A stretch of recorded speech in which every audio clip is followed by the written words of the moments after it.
so yeah, it's insulting. It's a punch in the gut. It's a slap to the face, and it's a total regression of what Title IX stands for.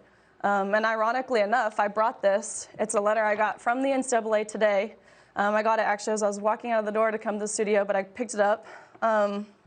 It says that this award is rooted in Title IX. I'll just pause there for a second. It's rooted in Title IX, and as the 50th anniversary of Title IX, this year's NCAA Woman of the Year award provides an important opportunity to honor incredible women and reflect on the impact of women on intercollegiate sports. And I just read this, and honestly, like you said, I just laughed, because that's what we're doing at this point, is laughing at women. Captain Paul here from the TSP podcast. Let's get right into it. Riley Gaines gives absolute no fucks, and I'm here for it. So Riley Gaines, for y'all that don't know, is a swimmer from the University of Kentucky. Won a ton of accolades. She was actually up for, I think, Women's Athlete of the Year award from the NCAA. But with the caveat, yet again, it would be Lia Thomas in those categories.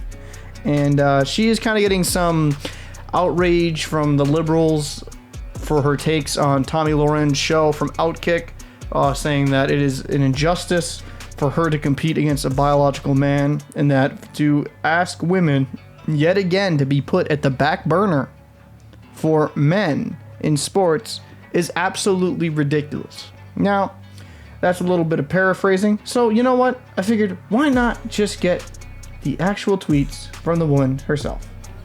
Riley Gaines in this tweet says, being the real girl in that photo, and also University of Kentucky's nominee for NCAA Women of the Year, this is yet again another slap in the face to women. First, a female national title, and now nominated for the pinnacle award in collegiate athletics. The NCAA has made this award worthless. In her next tweet, this award combines athletic performance with academic, service, and character. What character has Thomas shown other than sheer selfishness and entitlement? The disrespect and disregard for the other female athletes in Thomas's interviews is eye-opening. This is strong. I made a video about Thomas, and it's actually our most viral video yet, because I had a very strong take. If you have a dick and balls, you should not be competing in women's athletics. I don't care how much hormones you take. I don't care if you decide to get them surgically snipped. No. No. You went through puberty as a male. You have inherent advantages over women athletes. Men are inherently stronger than women.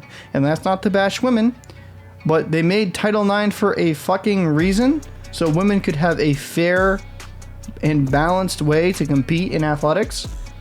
And this whole transgender shit they're trying to push onto the next generation, onto these kids, is absolutely demolishing that. Now, I'm glad to see certain, organizations like International Swimming, International Rugby, I think even International Soccer. I'm not sure about the soccer one off the top of my head, but, they're having these international committees saying, like, no, if you are a transgender woman, you cannot compete in these events because you have an inherent advantage over the other opponents. Because you know why? They didn't go through puberty as a fucking man. Now, some of this might be, shocking for you that, men are stronger than women, and that if a transgender woman is going to be stronger than a biological female. And I think we're at to the point in society where I kind of debate maybe just leaving this planet where I have to say biological female and then biological woman. It's like, that's fucking stupid. There's men and women, and that's it. And then the rest have mental disorders. I'm not saying that to demean them. I just think a lot of these people that go through this transgender shit just have something not clicking and firing on all cylinders within their brain. And I think that, I think they just need help. Now, that's just my opinion. No, that's going to be kind of out there. That's going to be kind of inflammatory for some of y'all. But to me, I don't look at them down as a person. I don't believe you shouldn't value them as human beings. But there is something to me inherently not right if you're in one body, if you're a man thinking you're a woman, or if you're a woman thinking you're a man. And you've had great documentaries come out from guys like Matt Walsh exploring this whole fucking issue and getting to the evil nitty-gritty side, where people, when they transition, their suicide rate goes up significantly higher, especially about 7 years after the transition. So it's going to be interesting to see how this takes us. But back into this situation, there's absolutely no way she should be competing against women athletes. It's unfair and it's wrong. Riley Gaines is saying the ugly truth that people don't want to digest from the left.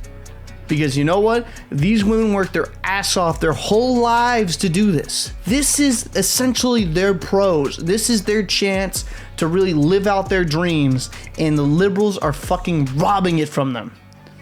This whole woke bullshit needs to stop. We need to save women's sports, and we just need to save women in general at this point. Because when we're starting to put and prop people that get medically mutilated, I think we're in a fucking very dark timeline. That's my opinion. I'd be very interested to hear what your thoughts are down below. I'm Captain Paul. I'm done talking my shit, and I'll see you in the next episode.